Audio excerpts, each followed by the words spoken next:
Yes, good morning everyone. चलिए आज का सेशन को स्टार्ट करते हैं।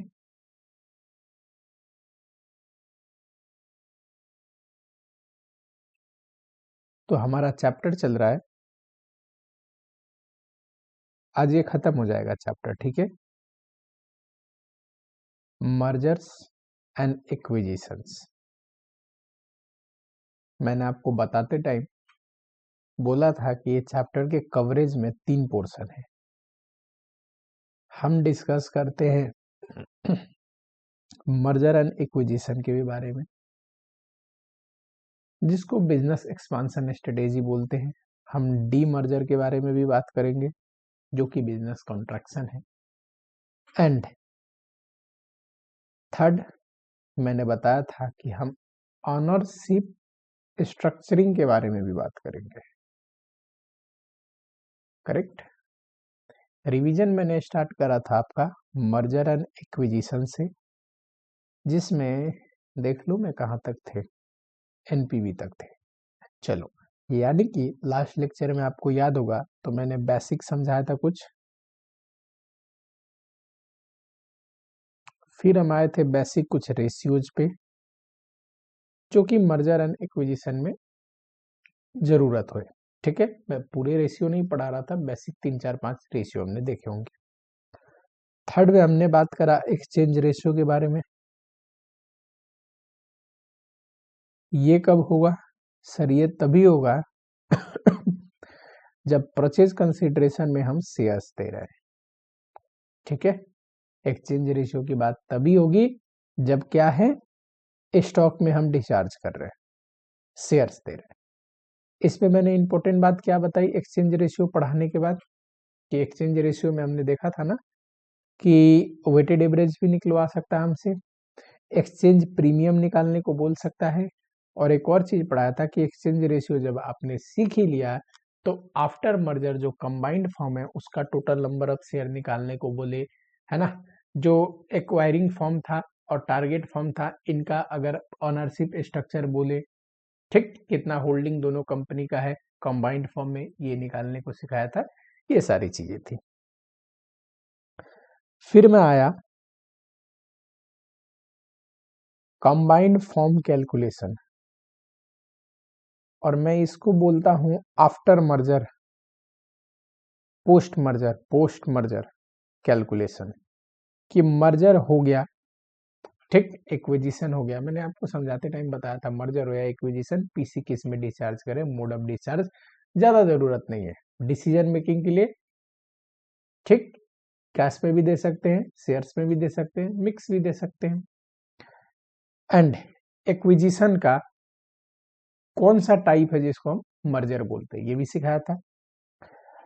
पोस्ट मर्जर कैलकुलेशन में मैंने पढ़ाया आपको कि अगर आपको नंबर ऑफ शेयर तो ऊपर ही बता दिया था, आफ्टर मर्जर ईपीएस निकालना हो, आफ्टर मर्जर मार्केट प्राइस निकालना हो, दोनों का इक्विवेलेंट या ईपीएस निकालना हो, जो एक्वायरिंग फॉर्म है इसका तो पोस्ट मर्जर जो प्राइस है मार्केट प्राइस, यही इसका अपना भी, जैसे कि ए एक्वायर करता है बी को, ठीक है, और एक्विजिशन के बाद ए भी हो जाएगा, ठीक।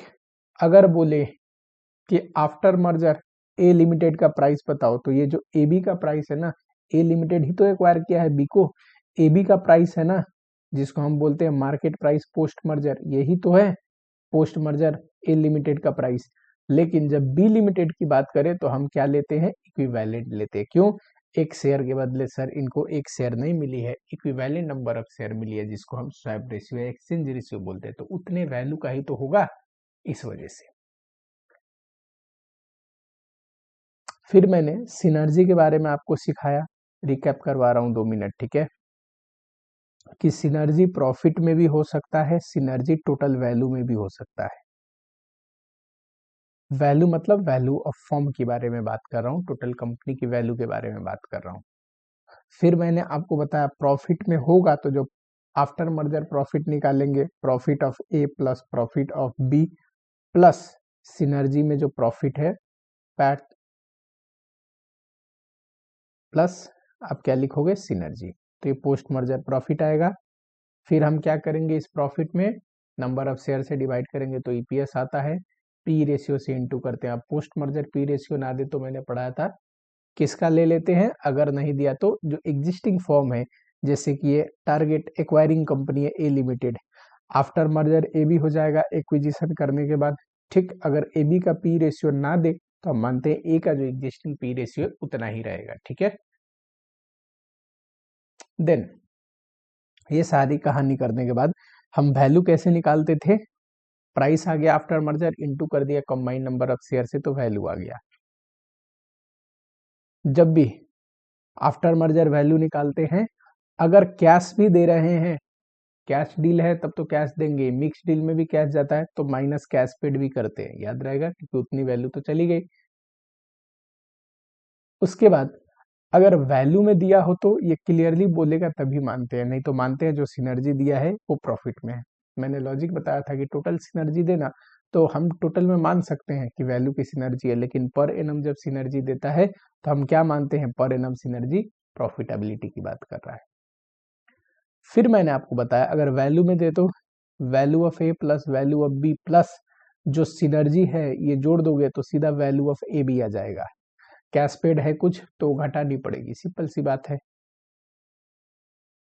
ठीक है, तो इतना बड़ा स्टेप करके वैल्यू ऑफ ए बी ना निकाल के सीधा ही निकल जाएगा अगर वैल्यू में सिनर्जी है तो। क्या सर वैल्यू में सिनर्जी वाले भी क्वेश्चन है, ऑब्वियसली क्वेश्चन दे रखा है ऐसे कि खुद के ही बुक में है जिसमें सिनर्जी टोटल वैल्यू में दे रखा है। आगे हम देखेंगे ऐसे क्वेश्चन भी। फिर हमने क्या सीखा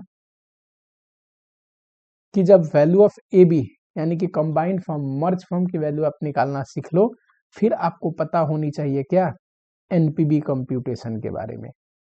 टोटल एनपीबी ये टोटल गेन है आउट ऑफ मर्जर, यही तो है सिनर्जी, यही तो है सिनर्जी।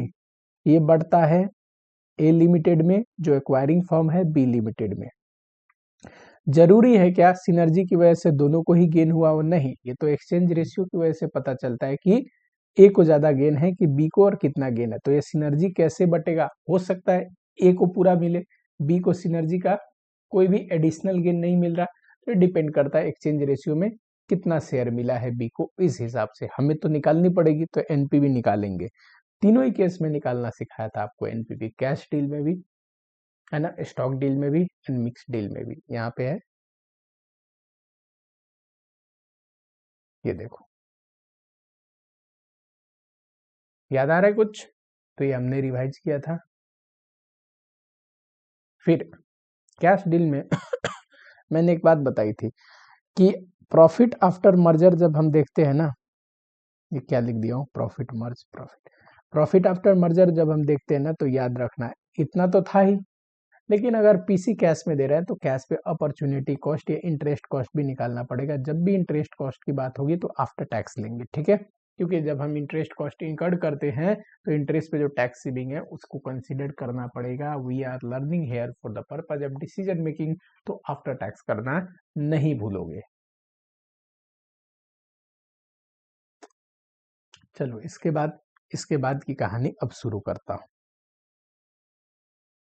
एनपीवी कंप्यूटेशन में मान के चलता हूं कि आपका रिवाइज हो चुका है। अब इसके बाद की कहानी मैं अब शुरू करता हूं।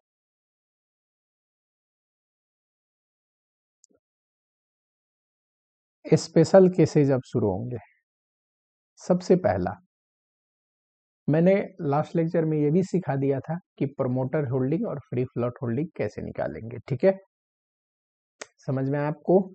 स्पेशल केस में सबसे पहला पॉइंट, ए अगर बी को एक्वायर कर रहा है, ठीक है, correct, maximum that A can pay अगर पूछे, ए कितना मैक्सिमम बी को दे सकता है, तो भाई वैल्यू ऑफ बी, बी की जितनी वैल्यू है उतना तो देगा, प्लस हो सकता है जो सिनर्जी क्रिएट हो रही है मैक्सिमम एक क्या चाहेगा कि भाई सिनर्जी भी तू रख ले, इससे ज्यादा नहीं दे पाऊंगा, इससे ज्यादा दिया तो मुझे नुकसान है ना, लॉस में क्यों डील करूंगा, plus synergy.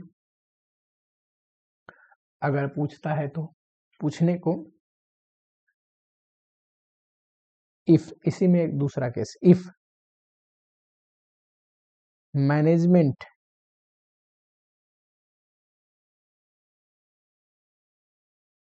if there is value of control due to management.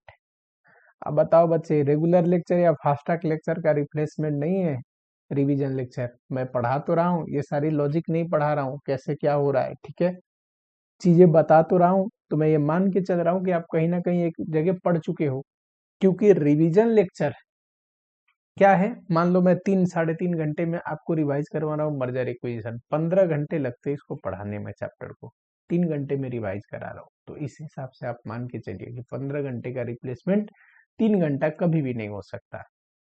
उस 3 घंटे में हम क्वेश्चन भी टिक कर रहे हैं, तो कैसे होगा। इस वजह से आपको कंसेप्चुअल क्लैरिटी रखनी पड़ेगी, एग्जाम में अपीयर होने के लिए इन डेप्थ नॉलेज होना जरूरी है। चलो, कई बार पुरानी मैनेजमेंट की वजह से वैल्यू ऑफ कंट्रोल क्रिएट होता है। कैसे, मान लो बी के जो टॉप लेवल मैनेजमेंट है उनका पर्क्स बहुत ज्यादा है, सैलरी बहुत ज्यादा है। अगर बी को एक्वायर कर लिया ए, तो पुरानी मैनेजमेंट की सैलरी उतनी नहीं रहेगी, या नया मैनेजमेंट हम रखेंगे, ठीक है, इतना सैलरी इतना परक्यूजिट नहीं देंगे, तो वहां पे सेविंग होगा।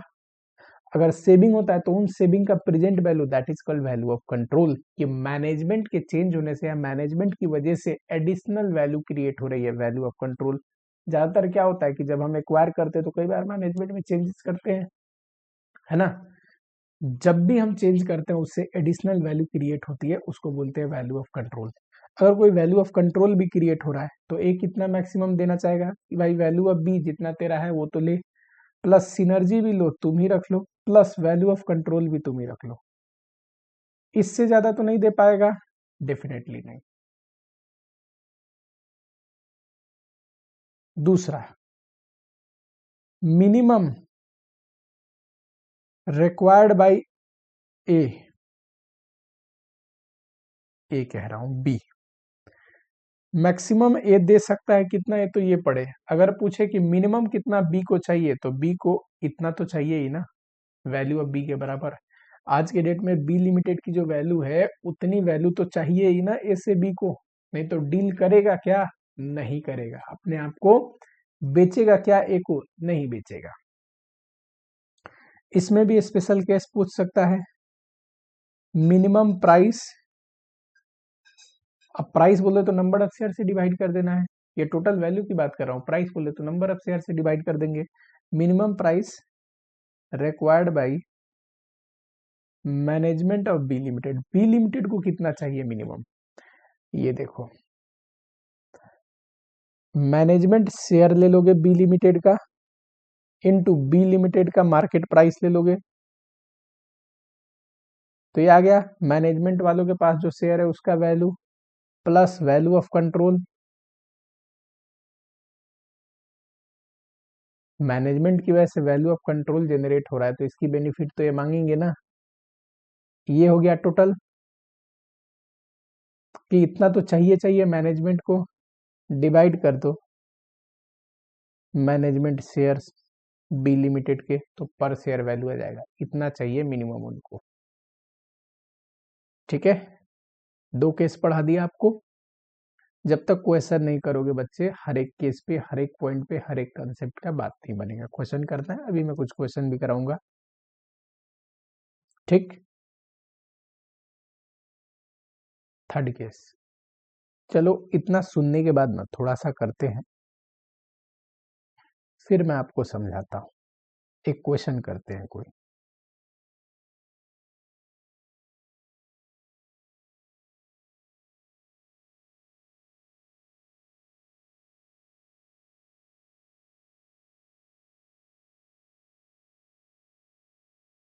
आओ जरा 14 नंबर क्वेश्चन। एक बढ़िया क्वेश्चन कराता हूँ, फुल फ्लेज बड़ा क्वेश्चन कराता हूँ, फिर हम रिवीजन लेक्चर को आगे लेके जाते हैं। एक कंपनी है अभिनव और दूसरा है अभिषेक। अभिनव लिमिटेड अभिषेक लिमिटेड को एक्वायर कर रहा है, ठीक है। शेयर कैपिटल दिया है, रिजर्व एंड सरप्लस दिया है, पेड अप वैल्यू पर शेयर भी आपको दे रखा है 110, फ्री फ्लोट मार्केट कैप दिया है इतना और इतना, ठीक है। ये फ्री फ्लोट मार्केट कैप है, याद रखना, टोटल मार्केट कैप नहीं है, प्रमोटर का हटाने के बाद फ्री फ्लोट मार्केट कैप है। प्रमोटर होल्डिंग आपको दिया है 50%। अब बताओ अभिनव में फ्री फ्लोट इतना है और फ्री फ्लोट होल्डिंग कितना है प्रमोटर का 50, तो बचा हुआ 50 फ्री फ्लोट होल्डिंग। सिमिलरली अभिषेक में प्रमोटर का 60% होल्डिंग है, तो बचा हुआ 40% किसका है, फ्री फ्लोट होल्डिंग है। फ्री फ्लोट होल्डिंग का वैल्यू दिया है, परसेंटेज भी पता है, तो ये वैल्यू जो है मार्केट कैप, इसको डिवाइड कर देंगे परसेंटेज से, तो टोटल मार्केट कैप आ जाएगा। क्या बोल रहा है,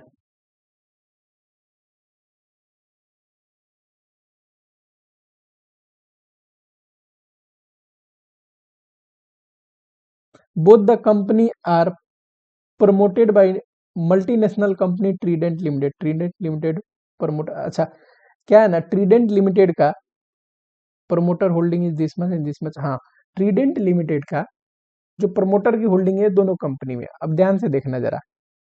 Trident limited is interested to justify the share holder of both company for swap ratio weight are assign, जो कि क्या है, बुक वैल्यू।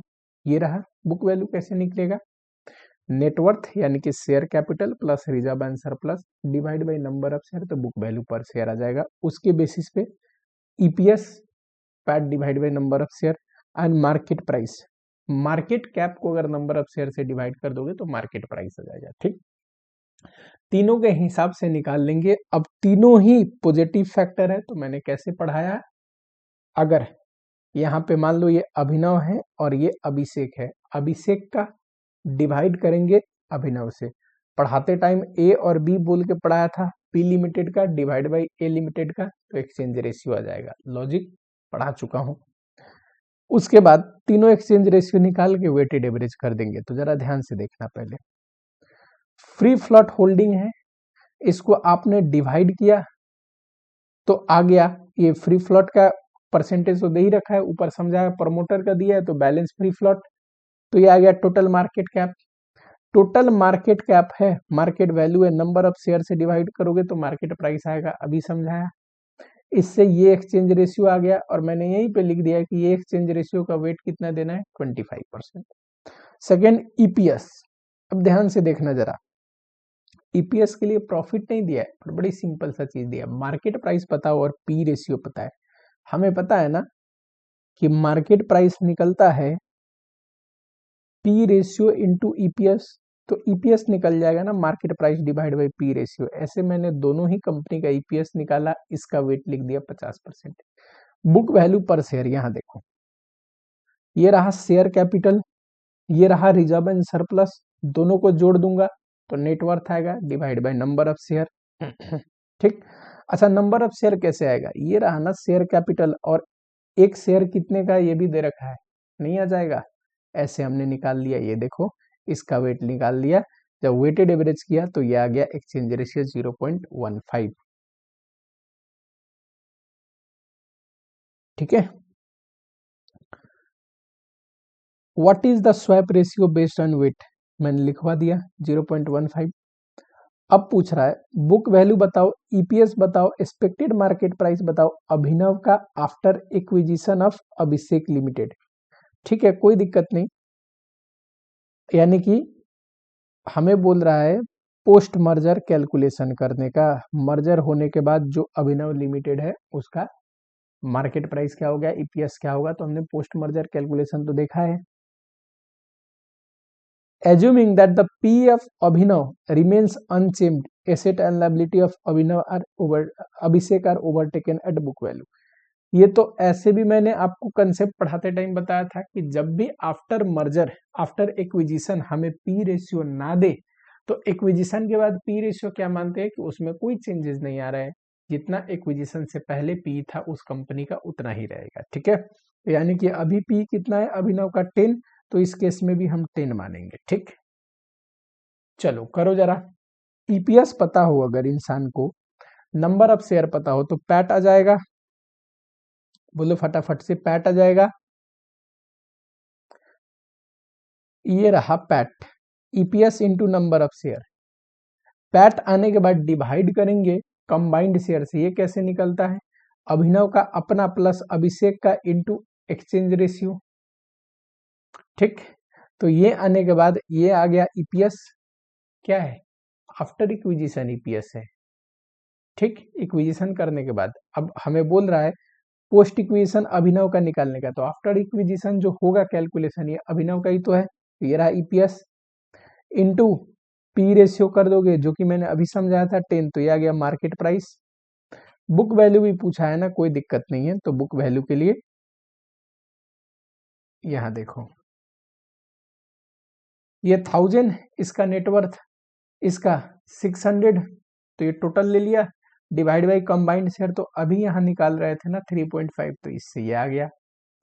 जब भी हम इसका निकालते तो कैसे निकालते हैं सर, आफ्टर इक्विजिशन अगर हमें अभिनव का पता है तो अभिषेक के लिए बस इंटू कर देना है हमें एक्सचेंज रेशियो से, तो इक्विवेलेंट आ जाएगा। तो देखो सब में इंटू करके मैंने इक्विवेलेंट निकाल रखा है। जैसे 457.1 है अभिनव का, इंटू कर दिया 0.15, तो अभिषेक का 68.57, ऐसे ही तो इक्विवेलेंट भी हमने निकाल लिया। ठीक, नेक्स्ट कह रहा है promoter revise holding in Abhinav limited, यानी कि प्रोमोटर की होल्डिंग निकालनी है आफ्टर इक्विजिशन, कोई दिक्कत नहीं है। ये देखो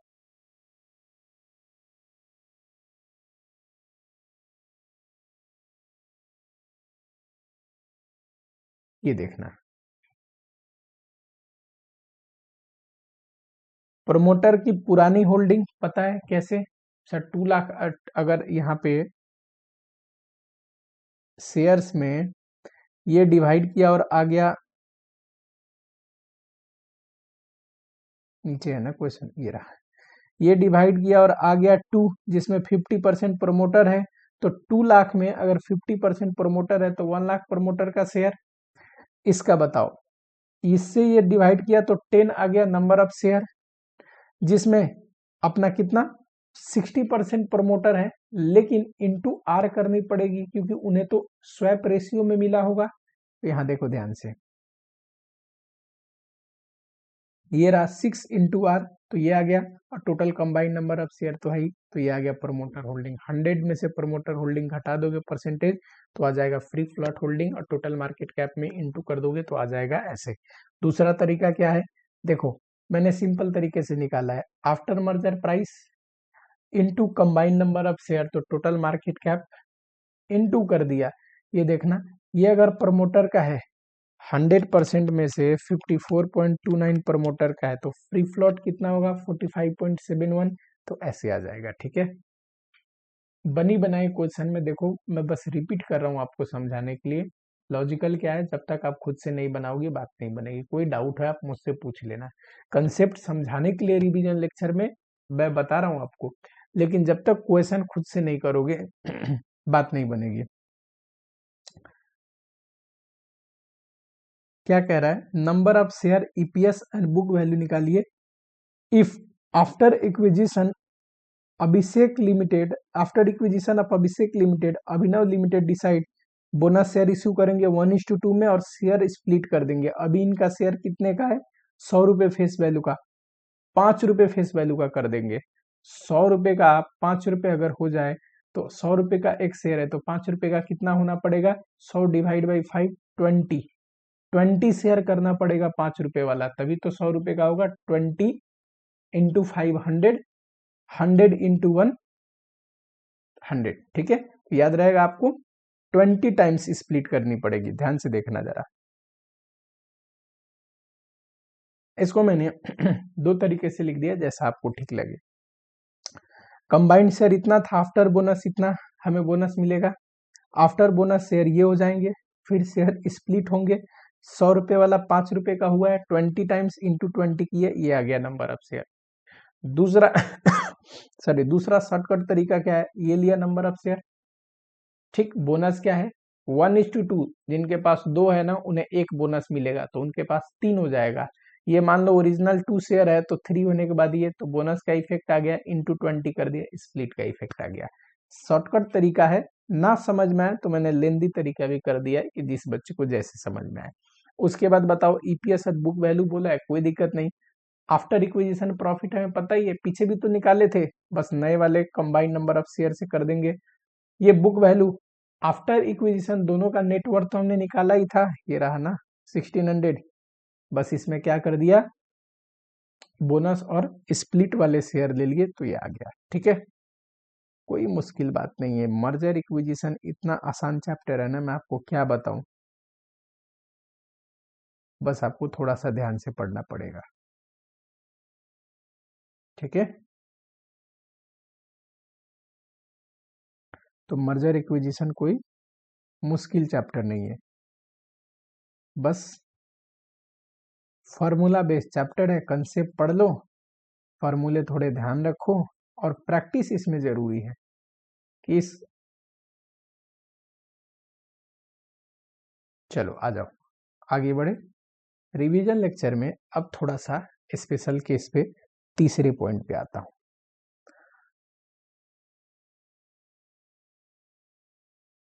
merger and acquisition involving valuation.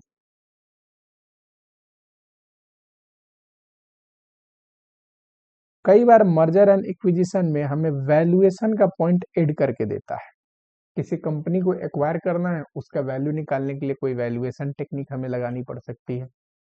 ठीक, सर हमें कंपनी की वैल्यूएशन करने आता है क्या? बड़ी सारी वैल्यूएशन मेथड पढ़ेंगे हम सीए फाइनल में, जैसे कि मैं कुछ रिवीजन करा देता हूं। एक तो एसेट बेस्ड अप्रोच, जिसको हम नेट एसेट मॉडल भी बोलते हैं। नेट एसेट मॉडल कैसे होता है? फेयर वैल्यू ऑफ एसेट ले लो और लेस कर दीजिए फेयर या पेएबल वैल्यू ऑफ लायबिलिटीज, तो किसी भी कंपनी की वैल्यू आ जाएगी। ठीक, यूजुअली डिसीजन मेकिंग के लिए हमें क्या लेनी चाहिए? एसेट लायबिलिटी को करेंट वैल्यू पे, फेयर वैल्यू पे एसेट को, एंड पेएबल वैल्यू पे लायबिलिटी को। क्वेश्चन बोले तो बुक वैल्यू पे बोल सकता है, बुक वैल्यू पे बोलेगा बुक वैल्यू पे ले लेंगे, है ना। रियलाइजेबल वैल्यू पे जरूरी नहीं क्वेश्चन बोले, replacement value, book value, realisable value कुछ भी हो सकता है, हमें देगा क्वेश्चन, कोई दिक्कत वाली बात नहीं है। दूसरी, अनरिकॉर्डेड एसेट एंड लायबिलिटी हुआ तो डिसीजन मेकिंग के लिए वो भी लेना जरूरी है। क्यों? क्योंकि सर अगर हम एक्वायर करते हैं, मान लो कोई लायबिलिटी जो अनरिकॉर्डेड रह गई है, तो लायबिलिटी तो हमें पे करनी है ना, तो डिसीजन मेकिंग के लिए अनरिकॉर्डेड लायबिलिटीज को भी आपको लेना पड़ेगा। अगला, कंटीजेंट लायबिलिटी कोई दे दे एग्जाम में, लेना पड़ेगा। क्यों? कंटीजेंट लायबिलिटी है तो हम ये मान के चलेंगे कि डिसीजन ले रहे हैं, तो उसे भी कंसीडर करना पड़ेगा। देयर इज पॉसिबिलिटी कि हमें वो पे करना पड़ जाए, है ना, तो सोच के तो चलना पड़ेगा। दूसरा, cash flow approach, discounted cash flow model बोलते हैं इसको।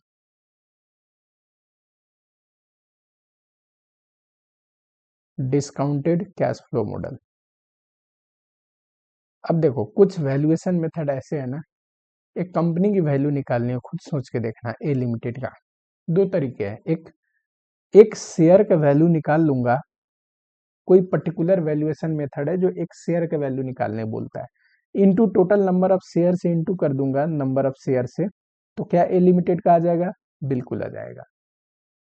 कुछ ऐसे वैल्यूएशन मेथड है जो एक शेयर के ऊपर ना फोकस करके टोटल कंपनी का वैल्यू देते हैं, तो टोटल कंपनी की वैल्यू अगर निकल जाएगी तो नंबर ऑफ शेयर से डिवाइड कर दूंगा तो एक शेयर का आ जाएगा, बिल्कुल आ जाएगा। तो कुछ ऐसे वैल्यूएशन टेक्निक होते हैं जो कंपनी एज अ होल की वैल्यू निकाल के देते हैं। पर शेयर की पूछे तो नंबर ऑफ शेयर से डिवाइड कर दीजिए। कुछ ऐसे वैल्यूएशन टेक्निक होते हैं जो इंडिविजुअल शेयर की वैल्यूएशन आपको सिखाते हैं। टोटल कंपनी का पूछे तो नंबर ऑफ शेयर से इंटू कर दीजिए। ठीक है, चलो, जैसे कि नेट एसेट मेथड, इससे जो निकलती है कंपनी एज अ होल की वैल्यू निकलेगी, है ना। एक शेयर की वैल्यू पूछे तो डिवाइड कर देंगे नंबर ऑफ शेयर से। डिस्काउंटेड कैश फ्लो मॉडल, इसमें भी ग्रोथ रेट कैसा है हमें ये देखना पड़ेगा। यूजुअली क्या आता है, एक सर्टेन ईयर का कैश फ्लो आपको दिया रहेगा, उसके आगे के कैश फ्लो के लिए आपको इंफॉर्मेशन देगा कि किस एक कांस्टेंट रेट से ग्रो होने वाली। ठीक, डिविडेंड डिस्काउंट मॉडल,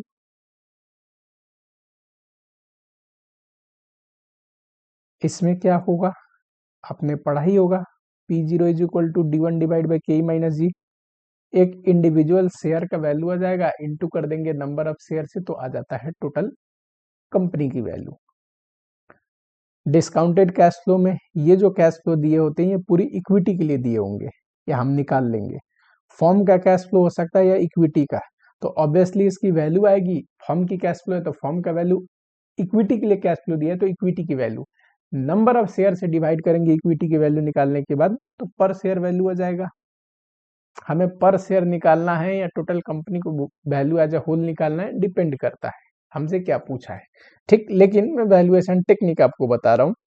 इसमें भी कंपनी एज ए होल की वैल्यू आती है, इसमें भी, लेकिन इसमें बताओ एक शेयर की वैल्यू निकाल रहे हैं। डिविडेंड डिस्काउंट मॉडल ये पर्टिकुलरली शेयर की इंट्रिंसिक वैल्यू निकालने की मॉडल है। तो इसमें अगर हमें पता चलेगा तो एक शेयर का वैल्यू आएगा, टोटल कंपनी का पूछे तो इनटू नंबर ऑफ शेयर। आगे देखो, और भी मॉडल है सर, बिल्कुल, earning based model, earning based approach.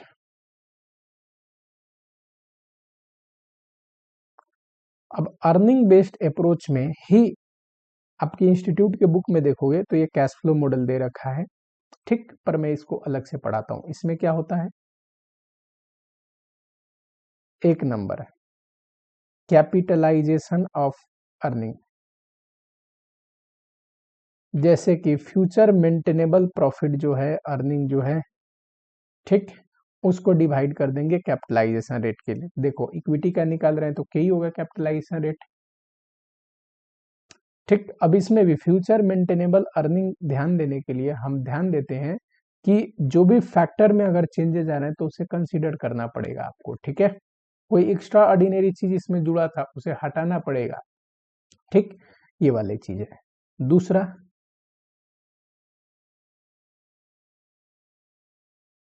चलो नीचे लिख लेते हैं, और भी मॉडल है वैल्यूएशन के। होता क्या है ना कि देखो कुछ चीजें हम पढ़ेंगे सिक्योरिटी एनालिसिस, सिक्योरिटी वैल्यूएशन में, कुछ चीजें हम पढ़ेंगे बिजनेस वैल्यूएशन में। ठीक, जैसे कि इनमें से बहुत सारे मॉडल हैं, ये dividend discount model, discounted cash flow model, security valuation में मैं पढ़ाता हूँ। ठीक है, earning based approach, asset based valuation, ये सारे हम पढ़ते हैं बिजनेस वैल्यूएशन में। वैसे ही एक आगे देखो, चार हो गए ना, अगला देखो, market based valuation. Market based valuation में हम क्या पढ़ते हैं कि अगर लिस्टेड कंपनी है तो सिंपल है, ईपीएस इंटू पी रेशियो ले लीजिए। अगर अनलिस्टेड कंपनी है तो ऑब्वियसली बात है कि अनलिस्टेड कंपनी का पी इजिली अवेलेबल तो होते नहीं क्योंकि वो लिस्टेड है नहीं, तो आपको क्या लेना पड़ेगा, EPS into adjusted P ratio. Adjusted कैसे, सिमिलर कंपनी का पी ले लो, एक से ज्यादा कंपनी है तो एवरेज करके ले लो, उसको एडजस्ट कर दो। अगर कोई एडवर्स फैक्टर है तो उससे निगेटिव इंपैक्ट होगा पी में, कोई पॉजिटिव फैक्टर है सिमिलर कंपनी की तुलना में हमारे पास तो पी उसके लिए इंक्रीज करनी पड़ेगी, यानी कि फैक्टर को ध्यान में रख के एडजस्ट करना पड़ेगा और फिर इनटू कर दो तो ऐसे आ जाएगा। एक और मॉडल है, रिलेटिव वैल्यूएशन बोलते हैं। ये यहाँ पे जरूरत नहीं है, ये बिजनेस वैल्यूएशन में ही पढ़ेंगे। रेसिडुअल में लिख दूं और सारा, रेसिडुअल में क्या है sir, chops of approach, chops of approach हम पढ़ेंगे। Economic value added, market value added, share holder value added, ठीक, ईटीसी। अब मुझे बताओ इतने टाइप के वैल्यूएशन मेथड हम पढ़ने वाले हैं। अभी थोड़ा बहुत इसलिए इनके बारे में जिक्र कर दिया क्योंकि आप देखोगे मर्जर एंड इक्विजिशन के क्वेश्चन में भी वैल्यूएशन के पॉइंट आते हैं कि हम किसी कंपनी को एक्वायर करने जा रहे हैं, कंपनी की वैल्यू हमें निकालनी है, कौन से अप्रोच से, नेट एसेट मेथड से, डिस्काउंटेड कैश फ्लो मेथड से, या हो सकता है डिविडेंड डिस्काउंट मॉडल से। अभी एक क्वेश्चन कराऊंगा जिसमें डिविडेंड डिस्काउंट मॉडल यूज हो रहा है वैल्यू ऑफ सिनर्जी निकालने के लिए।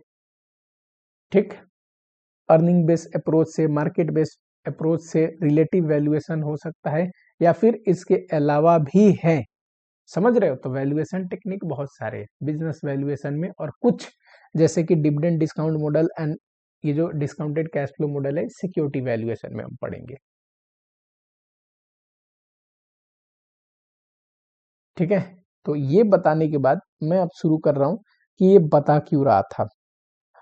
एक क्वेश्चन आता है डिस्काउंटेड कैश फ्लो मेथड पे, कैश फ्लो अप्रोच पे, जहां पे हमें वैल्यू ऑफ फर्म जो है ना निकालने हैं, जो एक्वायरिंग फॉर्म है उसका भी, जो टारगेट फॉर्म है उसका भी, या हो सकता है मर्ज फॉर्म के भी बारे में इंफॉर्मेशन दे।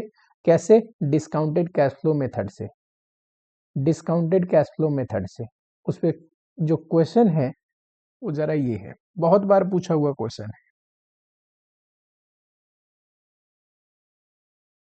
ये देखिए आपके बुक में ही दिया है क्वेश्चन।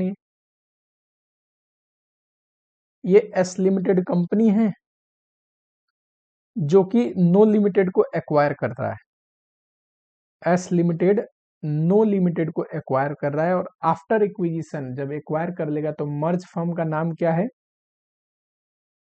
मर्ज फर्म का नाम मर्ज ही एंटिटी लिखा हुआ है, मर्ज एंटिटी लिखा हुआ है।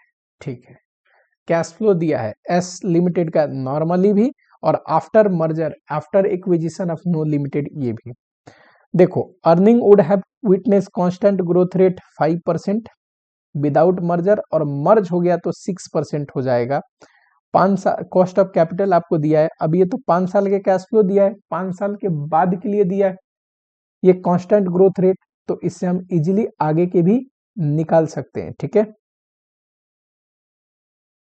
दोनों कंपनी के number of share outstanding in both company before merger is same, and company agree to exchange 0.5 of Y S limited for every share of Y. तो बताओ, एक्सचेंज रेशियो 0.5 हो जाएगा।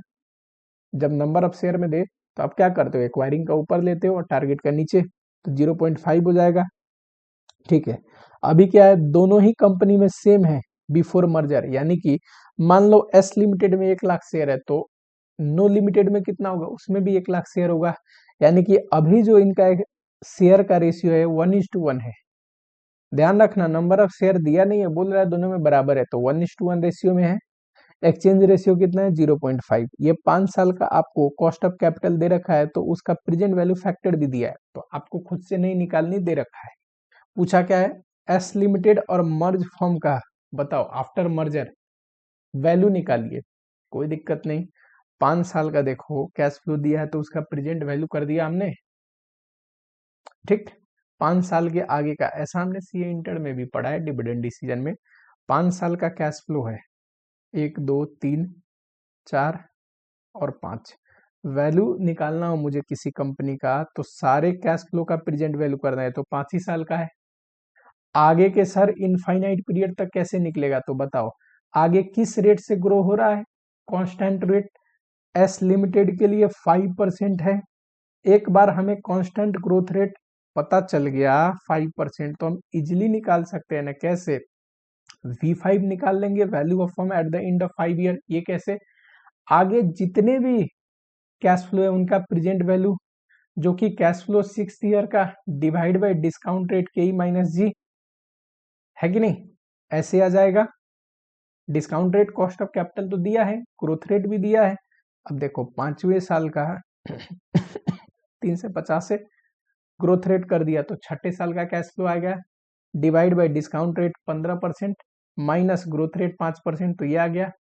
अब बताओ इसमें क्या कवर होता है? आगे के सारे कैश फ्लो का प्रेजेंट वैल्यू, इसका भी तो प्रेजेंट वैल्यू करनी पड़ेगी, तो आगे 6ठे साल ऑनवर्ड्स के सब कवर्ड हो गए, तो इसका प्रेजेंट वैल्यू हमने कर दिया, तो ये रहा। अब बताओ 5 साल के कैश फ्लो ये, प्लस उसमें जोड़ दिया ये, तो ये टोटल आ गया। सिमिलरली मर्ज फर्म का भी कैश फ्लो दिया है, आप कर सकते हो। फॉर्म कितने टाइप का होता है? तो फॉर्म में सर 3 ही केस दे सकता है, चौथा केस देगा ही नहीं। गॉर्डन मॉडल में सबसे पहले सीए इंटर में मैंने पढ़ाया था, no growth form, constant growth form, ठीक, and multiple growth form. Multiple growth form, variable growth form. Multiple में भी मैंने आपको समझा रखा है कि देखो, ऐसा नहीं देगा कि हर एक साल या हर एक कुछ कुछ साल पे चेंज होते रहता है, नहीं तो हम कैलकुलेशन कर ही नहीं पाएंगे। तो कुछ साल का आपको सेपरेट कैश फ्लो देगा, करेक्ट, उसके बाद एक कांस्टेंट रेट से कैश फ्लो ग्रो होगा, तभी तो हम आगे कांस्टेंट वाले इस फॉर्मूले से निकाल लेते हैं उनका प्रेजेंट वैल्यू, और जो अलग अलग दे रखा है वेरिएबल ग्रोथ कुछ सालों के लिए, तो उस वेरिएबल ग्रोथ का हम इंडिविजुअल प्रेजेंट वैल्यू निकालते हैं, ये वही है और कुछ नहीं।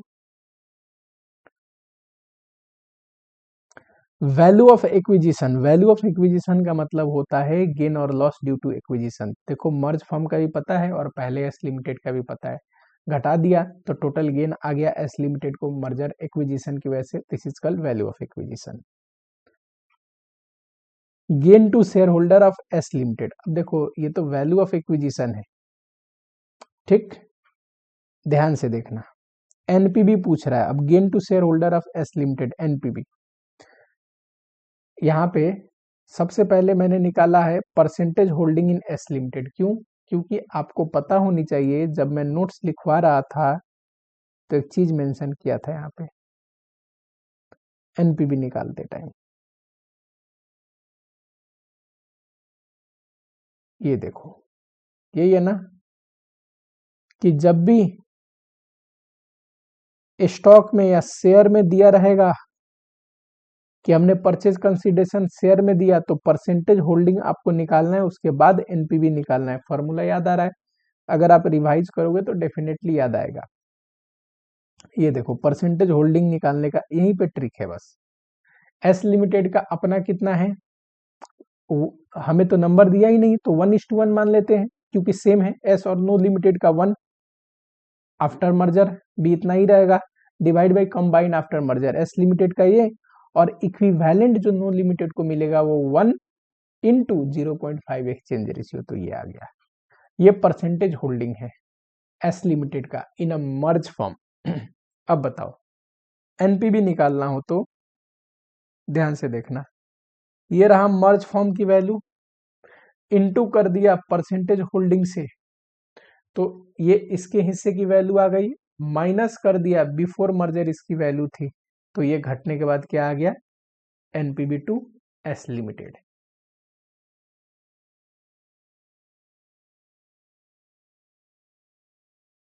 ठीक है, एस लिमिटेड को एनपीबी।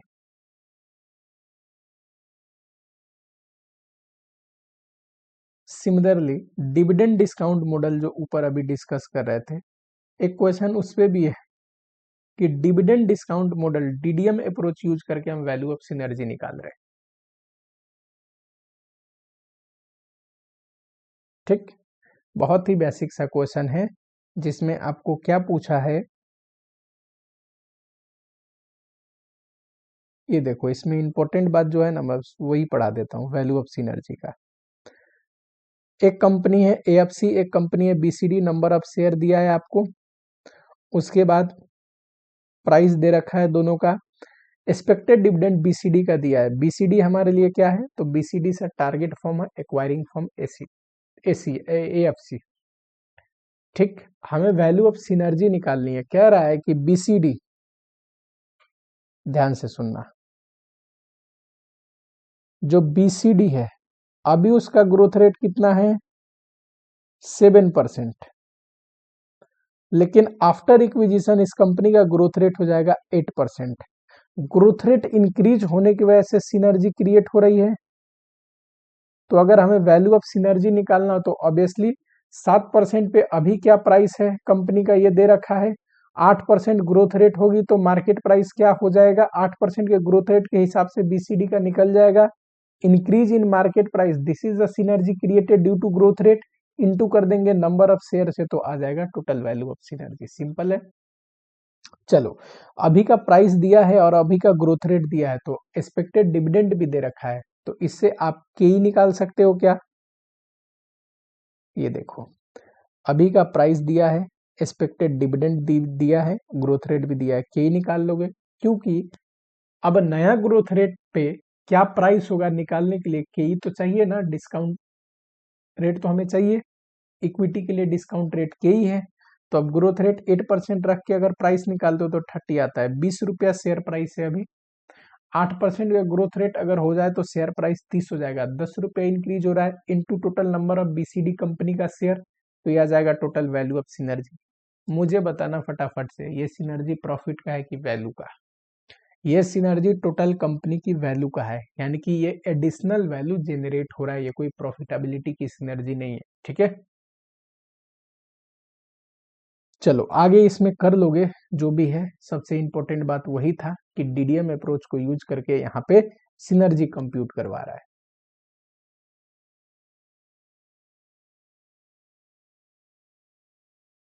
चलो एक ये भी क्वेश्चन है, बढ़िया क्वेश्चन है, वेल्थ रिडिस्ट्रीब्यूशन इफेक्ट पे। इसमें आईसीआई से एक मिस्टेक क्या हो गया है कि आईसीआई ने ना थोड़ा इसको एक्सप्लेन नहीं किया है। Next topic, wealth redistribution effect due to merger and acquisition. ICI ने इस क्वेश्चन को तो करवा दिया है, पर वेल्थ रिडिस्ट्रीब्यूशन इफेक्ट के बारे में एक्सप्लेन नहीं किया है। मैं समझाता हूं। ये देखिए, सिंपल लिमिटेड एक कंपनी है,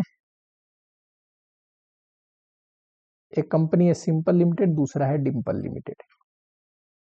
ठीक, दोनों कंपनी क्या कर रहे हैं, are planning to merge, value of company are dependent on fluctuating business condition. अब देखो बिजनेस कंडीशन चेंज होगा तो ऑब्वियसली वैल्यू ऑफ फर्म में चेंजेज आते हैं। ये रहा, अगर हाई ग्रोथ रहा जिसकी प्रोबेबिलिटी 0.2% है तो ये होंगे वैल्यू ऑफ फर्म।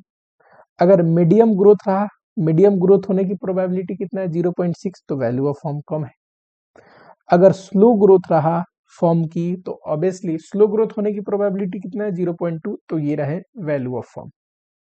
ठीक, देखो डिपेंडिंग अपन ग्रोथ वैल्यू ऑफ फर्म कम हो रहा है, अगर ग्रोथ कम है तो वैल्यू ऑफ फर्म कम है, और ये बिजनेस कंडीशन होने की प्रोबेबिलिटी दिया है।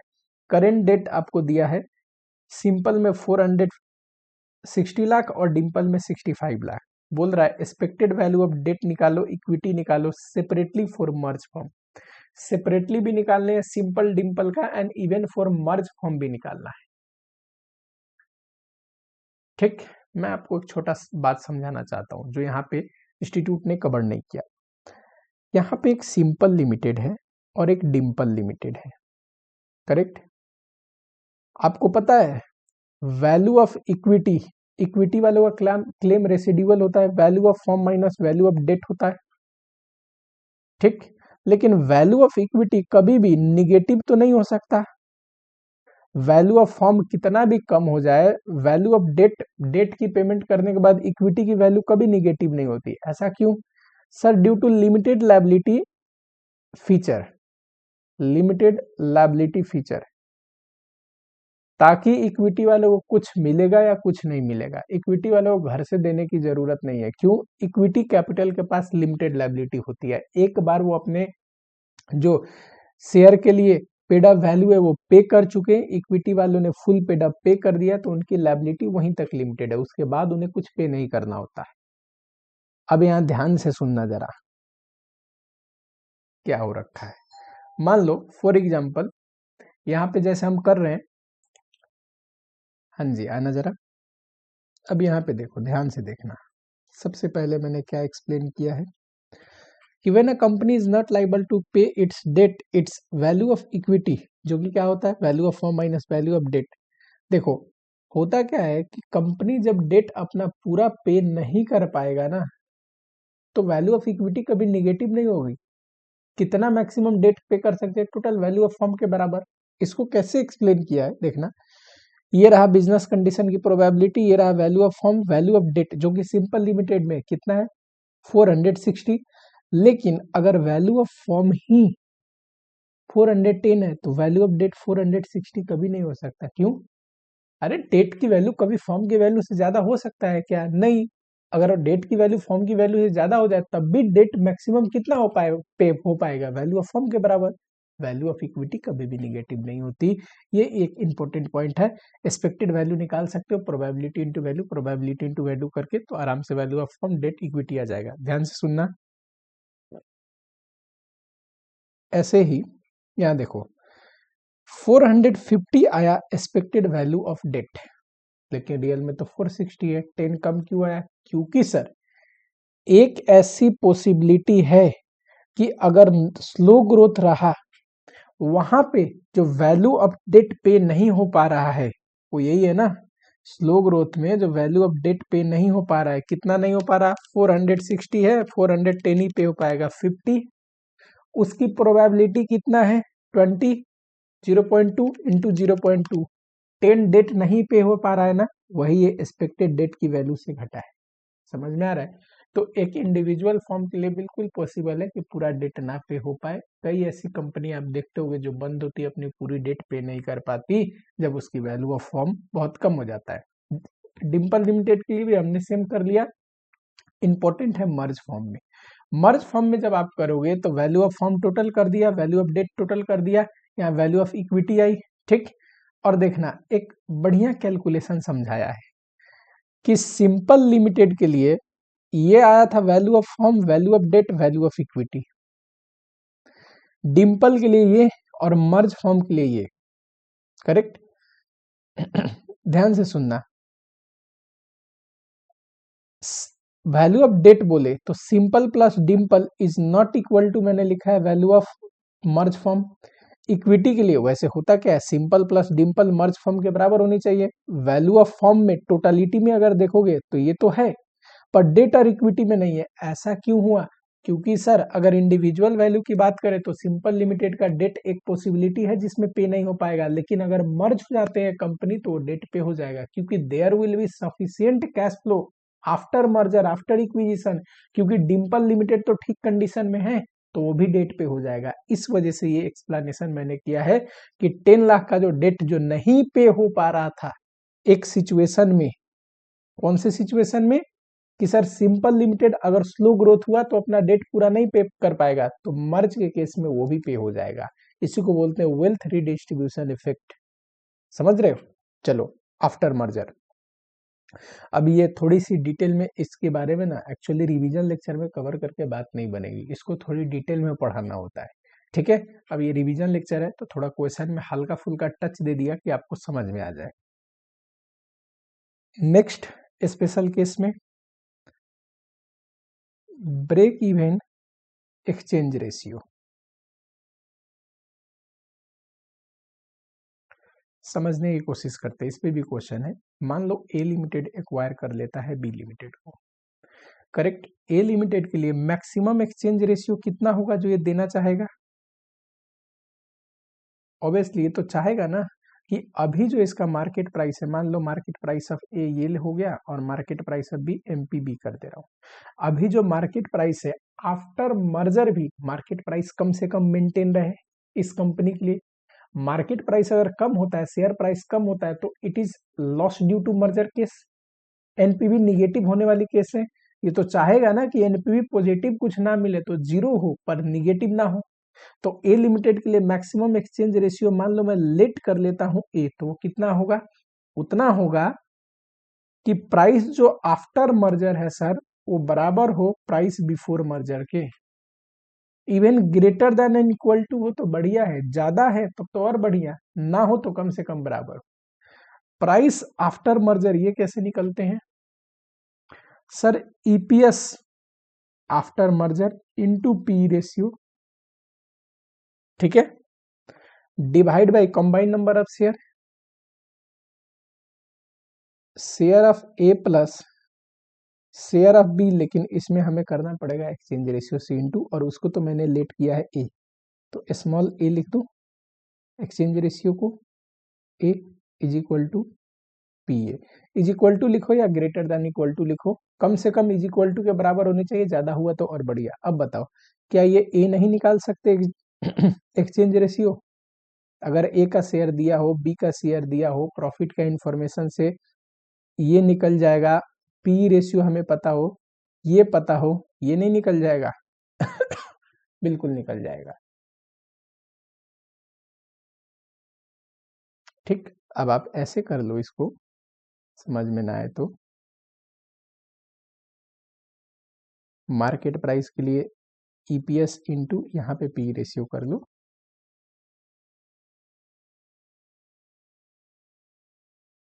थोड़ा ज़्यादा शॉर्टकट लिख दिया मैंने, एक काम करते हैं, थोड़ा ज़्यादा शॉर्टकट हो गया, दो लाइन को एक लाइन में कवर करके। ये कैसे आता है?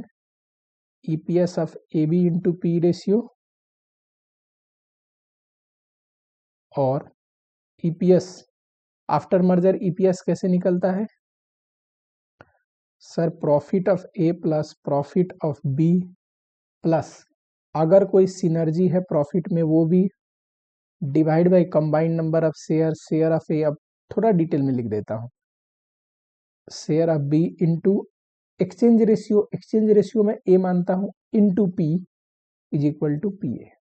अब बताओ इसमें सब चीज दिया रहेगा आपको, ये ऊपर के सारी इंफॉर्मेशन, नीचे के दोनों इंफॉर्मेशन, ये भी और ये भी। हम क्या मानते हैं, अगर ये ना दिया हो तो आफ्टर मर्जर उतना ही रहेगा जितना बिफोर मर्जर था, यानी कि ए का जो है पी रेशियो। तो आप ये स्मॉल ए जो कि मैं एक्सचेंज रेशियो को लेट किया हूँ, ये नहीं निकाल सकते इक्वेशन से, बिल्कुल निकाल सकते हो। सिमिलरली मिनिमम जो बी को रिक्वायर हो वो कैसे निकलेगा, रिक्वायर्ड बाई बी।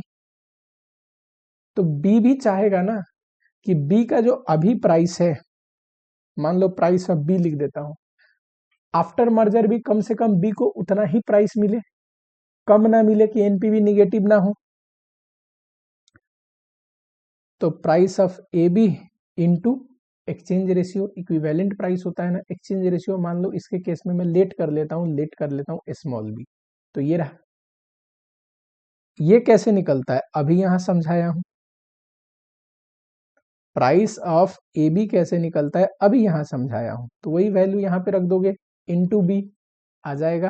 कैसे sir, PAT of A plus PAT of B plus synergy कुछ हुआ तो ये तो पैट हो गया, divide by share, combined share, share of A plus share of B. ये कैसे निकलेगा, original share into exchange ratio, तो ये आ गया ईपीएस इनटू पी रेशियो, तो ये आ गया मार्केट प्राइस ठीक, और इनटू ये रहा ना इक्विवेलेंट करने के लिए, इज इक्वल टू पीवी। इस इक्वेशन में डालोगे, हमें बी की वैल्यू निकालनी है, मजे से निकल जाएगा। ठीक है, एक मर्जर को वाइबल होने के लिए पता है क्या होना चाहिए, A should be greater than B. ये जो मैक्सिमम एक्सचेंज रेशियो देना चाहता है और इसको जो मिनिमम चाहिए, ये हमेशा ज्यादा होनी चाहिए इससे, नहीं तो नेगोशिएशन संभव ही नहीं है। ये बताओ, जैसे कि ये 0.5 से ज्यादा दे ही नहीं सकता, मैक्सिमम इतना देगा, और कल को ये आ गया कि ये 0.8 इसको मिनिमम चाहिए, तो कभी भी मर्जर नहीं होगा, एक्विजिशन नहीं होगा। ठीक है, इसको कितना 0.5 या उससे कम मिनिमम चाहिए, तभी जाके संभव है कि नेगोशिएशन हो पाए। This is situation is called break even exchange ratio, की कम से कम ब्रेक इवन एक्सचेंज रेशियो क्या होनी चाहिए। ठीक, आपको तो maximum and minimum exchange ratio करके पूछेगा, सिंपल है, आराम से निकाल सकते हो। चलो अब आ जाते हैं डीमर्जर पे। सेकेंड जो पोर्शन है वो है डीमर्जर। डीमर्जर, डीमर्जर एक ऐसा सिचुएशन है जहां पे एक सेपरेट जो सेगमेंट है एंटिटी का, उसे सेपरेट एंटिटी में हम कन्वर्ट करते हैं। ए लिमिटेड है, मान लो ये फार्मा भी फार्मा का भी प्रोडक्शन करता है, फार्मा बिजनेस में भी है, और इसका एक दूसरा सेगमेंट है जो कंज्यूमर प्रोडक्ट एफएमसीजी से रिलेटेड चीजें बनाता है। ठीक, ए लिमिटेड वैसे मेनली फार्मा कंपनी है, इसका एक दूसरा भी सेगमेंट है, ये है बिजनेस सेगमेंट वन, ये दूसरा जो एफएमसीजी में डील करता है। मान लो एफएमसीजी बहुत ग्रो होते गया और हमें ऐसा नीड हो रहा है कि इसे एक सेपरेट मैनेजमेंट की जरूरत है ना। अब सेम ही कंपनी के एग्जिस्टिंग मैनेजमेंट के अंदर ये ज्यादा ग्रो नहीं हो पाएगा, हमें इसे एज अ सेपरेट एंटिटी खोल के सेपरेट एंटिटी में कन्वर्ट करके सेपरेट मैनेजमेंट के अंदर चलानी चाहिए। तो बेहतर क्या होगा, ए लिमिटेड के अंदर सिर्फ फार्मा रखो और एफएमसीजी को as a new entity, separate entity, separate entity के रूप में कन्वर्ट कर दो। तो ए लिमिटेड में ही दोनों थे ना, फार्मा एंड एफएमसीजी, एफएमसीजी को हटा के हमने सेपरेट एंटिटी बना दिया। मस्ट प्रोबेबली ज्यादातर केस में देखोगे तो ये सेपरेट मैनेजमेंट के अंदर चलते हैं। पुरानी कंपनी जो ए लिमिटेड दोनों को मैनेज कर रही थी, अब ए लिमिटेड फोकस करेगी फार्मा पे, और सेपरेट एंटिटी जो हमने खोला उसमें ये एफएमसीजी मैनेज होगा under separate management. This process is called, क्या बोलो, डीमर्जर। ठीक, डीमर्जर को ही हम बोलते हैं business contraction.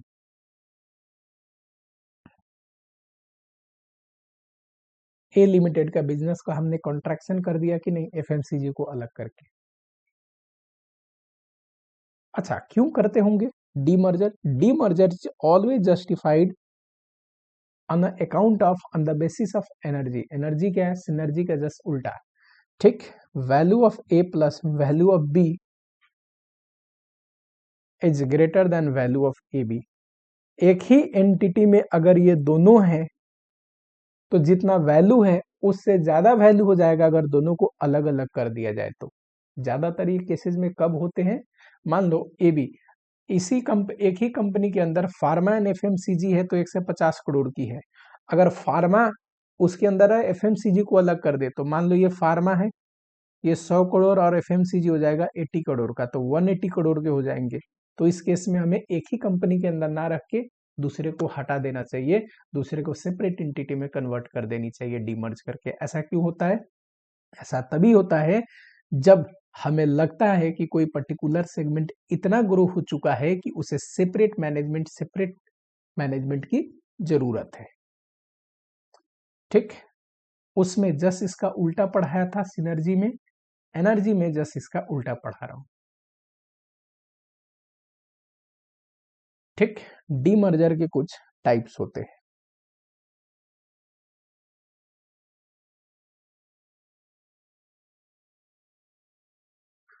Form of demerger, types तो क्या बोलूं, फॉर्म। कितने फॉर्म में आपको देखने को मिल सकता है?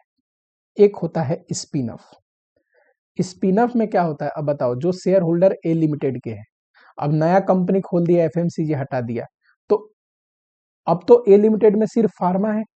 उन शेयर होल्डर को तो नए कंपनी के भी तो शेयर मिलने जरूरी है, क्योंकि देखो वो तो ए लिमिटेड के शेयर होल्डर है, उसमें दोनों के एसेट लायबिलिटी आते थे। मतलब ए लिमिटेड के एसेट लायबिलिटी में दोनों ग्रो हुए हैं ना सेगमेंट, फार्मा एंड एफएमसीजी। अब फार्मा के लिए तो हमने अलग कर दिया, तो फार्मा के से रिलेटेड एसेट लायबिलिटी तो नए कंपनी में ट्रांसफर हो गई, तो इनको नए कंपनी के भी तो शेयर मिलेंगे। स्पिन ऑफ में क्या होता है? सेम एक्सचेंज रेशियो में शेयर मिलते हैं न्यू कंपनी के। वैसे डीमर्जर में वर्ड आप पढ़ते होंगे, नए कंपनी को हम क्या बोलते हैं? रिजल्टेंट कंपनी, रिजल्टिंग कंपनी, है ना? इसको बोल देते हैं target company, target and resulting company. तो जो हमारा रिजल्टिंग कंपनी है उसका शेयर होल्डर को किस रेशियो में मिलता है? सेम एक्सचेंज रेशियो में। अगर जिस एक्सचेंज रेशियो में ए लिमिटेड का शेयर है, नया एफएमसीजी का भी उसी एक्सचेंज रेशियो में मुझे शेयर मिलेगा, तो ऑब्वियस सी बात है ऑनरशिप पैटर्न चेंज नहीं होगा। No change in ownership pattern, no change ownership pattern. ठीक, कोई भी ऑनरशिप पैटर्न में चेंजेस नहीं आएंगे। जैसे कि मान लो 40 रुपए का शेयर था ए लिमिटेड का, जब डीमर्ज हमने कर दिया तो फार्मा का शेयर बन गया 30 रुपए का, क्योंकि एसेट लायबिलिटी तो और सारे ट्रांसफर हो गए। ठीक, एक हाइपोथेटिकल एग्जांपल लिया हूं मैंने, और इसका एक शेयर बन गया 10 रुपए का। अब हो क्या रहा है?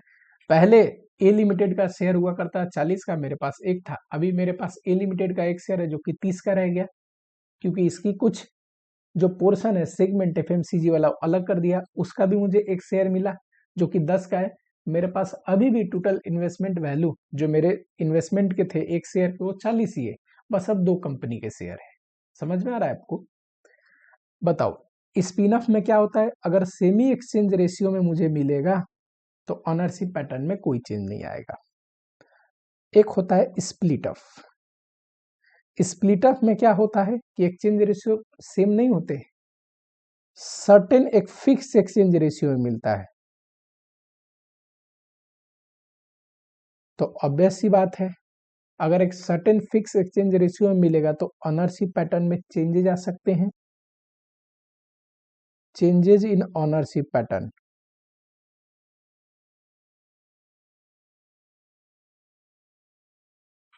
थर्ड जो फॉर्म है डीमर्जर का वो है equity carve out. Equity carve out में क्या होता है?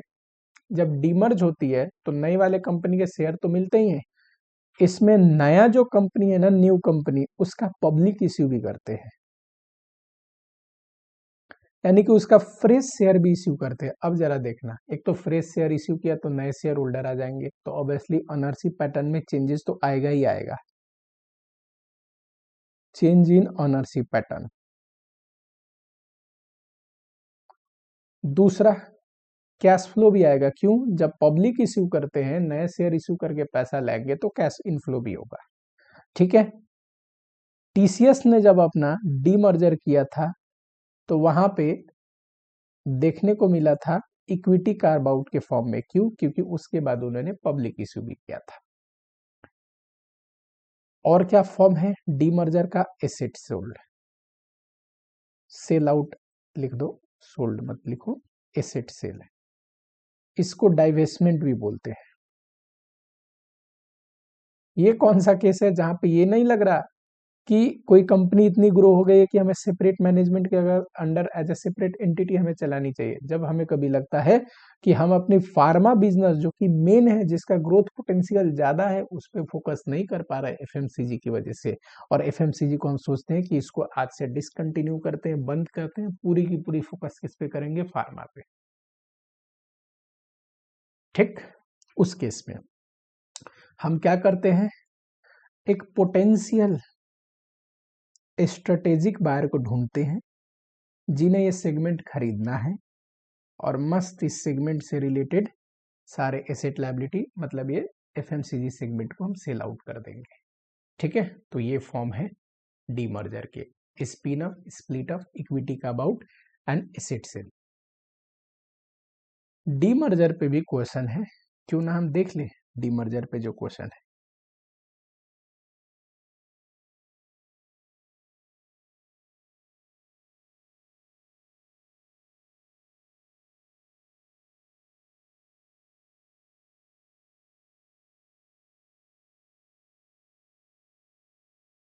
ये रहा, देखना ध्यान से। एक फॉर्चून इंडिया लिमिटेड है जिसके दो डिवीजन है, फार्मा भी है और एफएमसीजी भी है। ठीक। कंपनी का नाम क्या है? Fortune India limited. इसी के अंदर दो डिवीजन है, एक फार्मा, फार्मा प्रोडक्ट भी ये बनाते हैं, और दूसरा एफएमसीजी। बहुत सारे ऐसे कंपनी है फार्मा के साथ साथ फेस वॉश, सॉप, बहुत सारे कंज्यूमर प्रोडक्ट भी बनाते हैं। पेड ऑफ कैपिटल जो फॉर्चून इंडिया का है वो है 300 लाख इक्विटी शेयर, 1 रुपए का। ये जो कंपनी है इसमें कितना है? 300 लाख इक्विटी शेयर है, 1 रुपए वाला। ये डीमर्ज करना चाहता है pharma as a Fortune pharma limited. Detail की 1/4 को, detail of Fortune India limited on 31/3/9 को and Fortune pharma limited on 1/4/9 को दे रखा है। कह रहा है इसको हम सेपरेट करना चाहते हैं। तो बिफोर मर्जर फॉर्चून इंडिया में दोनों है, sorry before D merger Fortune India में दोनों है, फार्मा एंड एफएमसीजी। अगर फार्मा को अलग कर दिया जाए तो आफ्टर डी मर्जर फार्मा अलग हो जाएगा, और फॉर्चून इंडिया में क्या बचेगा? बस एफएमसीजी बचेगा। तो ये आपको दे रखा है कि फॉर्चून इंडिया का दिया है 31/3/2009, यानी कि बिफोर डी मर्जर। डीमर्जर करने के बाद फार्मा जब अलग करेंगे तो फार्मा का क्या होगा? तो फॉर्चून फार्मा का दिया है, ये है रिजल्टिंग कंपनी। सारे एसेट लायबिलिटी आपको दे रखे हैं। आगे पढ़िए। बोर्ड ऑफ डायरेक्टर ने डिसाइड किया to issue necessary equity share of Fortune pharma without any consideration to share holder of Fortune India for the purpose of this. कह रहे हैं कि जब हम इसे सेपरेट एंटिटी बनाएंगे जिसका नाम होगा फार्मा लिमिटेड मान लो, तो ये पुराने जो शेयर होल्डर थे, जो टोटल कंपनी के शेयर होल्डर थे, उन्हें तो इस कंपनी का भी शेयर देना पड़ेगा ना, क्योंकि उनके पास तो फॉर्चून इंडिया का शेयर था और फॉर्चून इंडिया में तो दोनों आते थे। अब इसको अलग करके एक नया कंपनी बना दिया, नए कंपनी का शेयर देंगे, किस एक्सचेंज रेशियो में देंगे ये हमें नहीं बताया, at a certain exchange ratio बोल दिया, कोई बात नहीं। उसके बाद एसेट लायबिलिटी ट्रांसफर हुआ है बुक वैल्यू पे, ठीक है। एस्टिमेटेड प्रॉफिट दिया है 9-10 का, डीमर्जर के 1 साल बाद, ये जो साल हो रहा है ना 1/4/9 को हुआ है, और 9-10 यानी कि 31/3/10 तक का, यानी कि डीमर्जर होने के जो अगला साल आएगा 1 साल, मतलब उस पीरियड का प्रॉफिट दिया है। किसका किसका? सर 11,400 फॉर्चून इंडिया का है, 1470 फॉर्चून फार्मा का है। फॉर्चून फार्मा का 1470 और फॉर्चून इंडिया में क्या रह गया होगा सर? फॉर्चून इंडिया में तो डीमर्जर के बाद सिर्फ ये एफएमसीजी रह गया, इसका 11,400। नेक्स्ट एस्टिमेटेड मार्केट प्राइस दिया है फॉर्चून फार्मा का 24.5, मार्केट प्राइस शेयर का दिया है 24.5, पी रेशियो दिया है एफएमसीजी सेक्टर का 42 और इसका 25, इसका पी दिया है इस सेक्टर का 25 और इनका पी दिया है 42। ठीक है, एक्सचेंज रेशियो पूछ रहा है, कोई दिक्कत नहीं, कैसे निकल जाएगा? बड़ा सिंपल है। अगर मैं ये जो नई कंपनी है इसमें कितने शेयर इशू हो रखे हैं शेयर होल्डर को, शेयर होल्डर के कितने शेयर इशू हुए हैं, नंबर ऑफ शेयर निकाल लूँ तो एक्सचेंज रेशियो आ जाएगा। तो मैंने सबसे पहले फोकस किया कि फार्मा लिमिटेड का नंबर ऑफ शेयर निकालूं। आप बोलोगे सर नंबर ऑफ शेयर कैसे आएगा? अरे बच्चे ये देखो मार्केट प्राइस, ये देखो पी, तो ईपीएस आ जाएगा 24.5 डिवाइड बाई 25, 0.98। प्रॉफिट और ईपीएस पता हो, नंबर ऑफ शेयर नहीं आ जाएगा? ईपीएस कैसे आया होता है? Profit divide by number of share. ठीक, तो अगर प्रॉफिट को ईपीएस से डिवाइड करेंगे नंबर ऑफ शेयर आ जाएगा, जो कि आया 1500, एन आया 1500 लाख। बताओ, ये पुरानी कंपनी थी, इसमें शेयर थे 3000, नई कंपनी में शेयर है 1500, यानी कि डिवाइड कर दूं 0.5, हर एक शेयर वाले को 0.5 शेयर मिले होंगे, तभी तो 3000 इंटू 0.5 1500 शेयर है किसमें? फार्मा लिमिटेड में। तो एक्सचेंज रेशियो किस रेशियो में मिला होगा? 0.5, यानी कि 0.5 share of Fortune pharma limited for having 1 share of Fortune India limited. ठीक,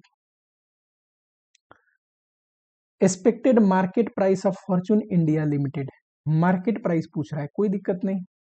किसका? इसका।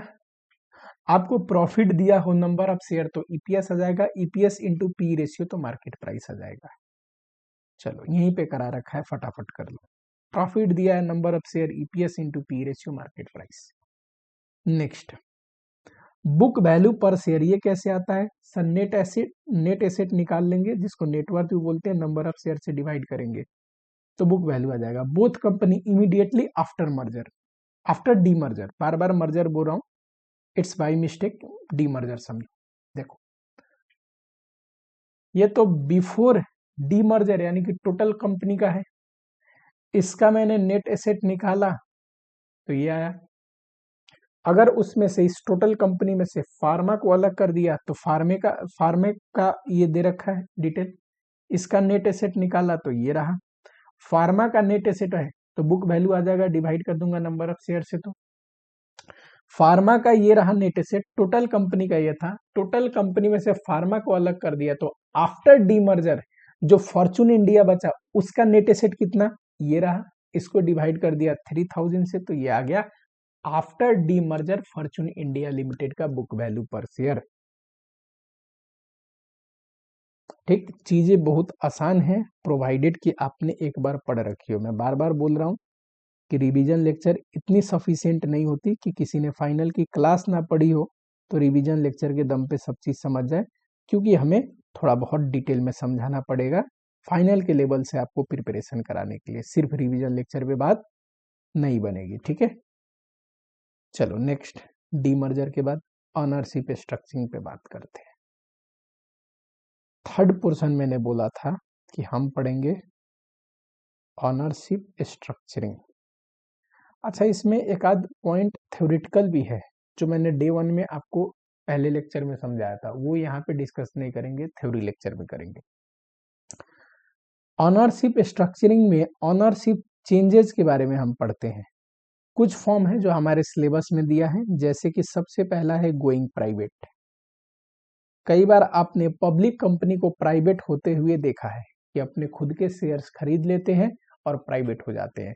ऐसा कब होता है? जब उन्हें लगता है कि हमें कंप्लीटली ग्रोथ पे फोकस करनी चाहिए और बाहर वालों का पास शेयर होने की क्या जरूरत है, हम अपना शेयर खुद ही खरीद लेते हैं। और प्राइवेट होने से सबसे बड़ी फायदा क्या हो जाता है?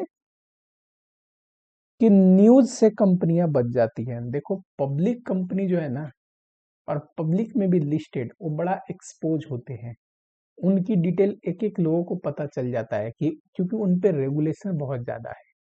बहुत सारे रेगुलेशन से बचना हो तो इंसान देखो इसी वजह से जब तक बहुत हद तक ग्रो कर रहा होता है ना, प्राइवेट होता है, क्योंकि उसमें ना रेगुलेशन भी बहुत कम होते हैं, डिस्क्लोजर रिक्वायरमेंट कम होती है।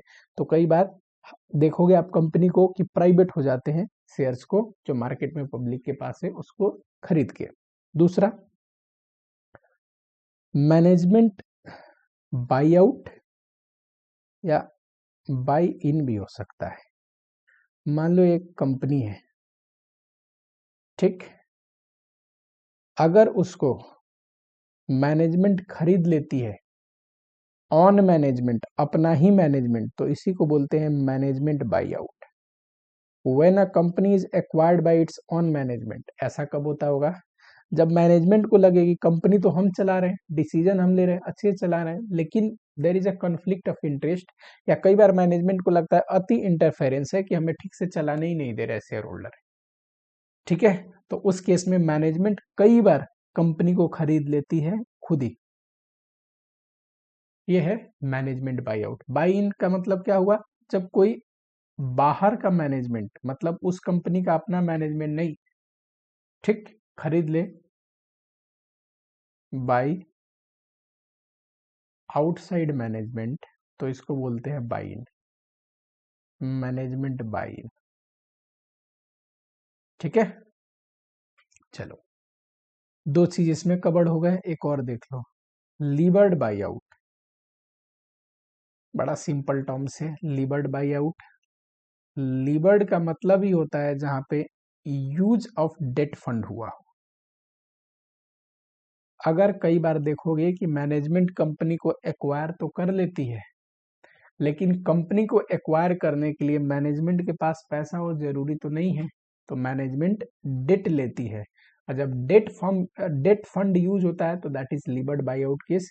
यूजुअली ये ऑन मैनेजमेंट के द्वारा होता है, ये अपनी ही मैनेजमेंट खरीदती है, ठीक। कितना डेट यूज होना चाहिए? ज्यादातर ज्यादातर देखा जाता है कि लीवर्ड बाई आउट कहलाने के लिए मेजोरिटी फंड जो है ना, वो डेट से आनी चाहिए। कुछ शेयर तो मैनेजमेंट के अपने पास भी होते हैं कंपनी के, वो तो खरीदने ही नहीं है क्योंकि वो मेरे पास खुद के हैं, और जो खरीदने हैं उसके लिए कुछ डेट फंड भी यूज कर सकते हैं, कुछ अदर सोर्स भी हैं, लेकिन मेजॉरिटी डेट फंड होनी चाहिए लीवर्ड बाई आउट कहलाने के लिए। अच्छा, लीवर्ड बाई आउट पे भी क्वेश्चन है, जरा दिखा देता हूं आपको।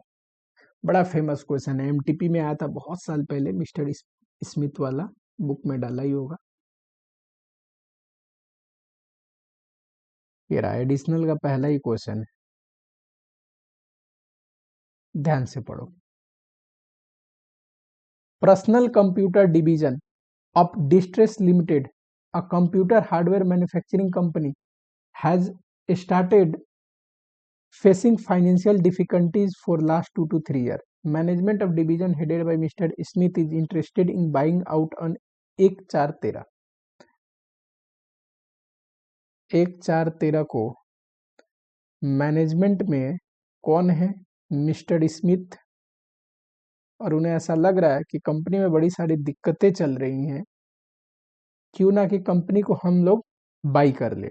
However, to make this buyout successful, there is an urgent need to attract substantial fund from venture capitalist। Mister Smith को लग रहा है कि कंपनी को अगर मैं बाई करता हूं, पर्सनल कंप्यूटर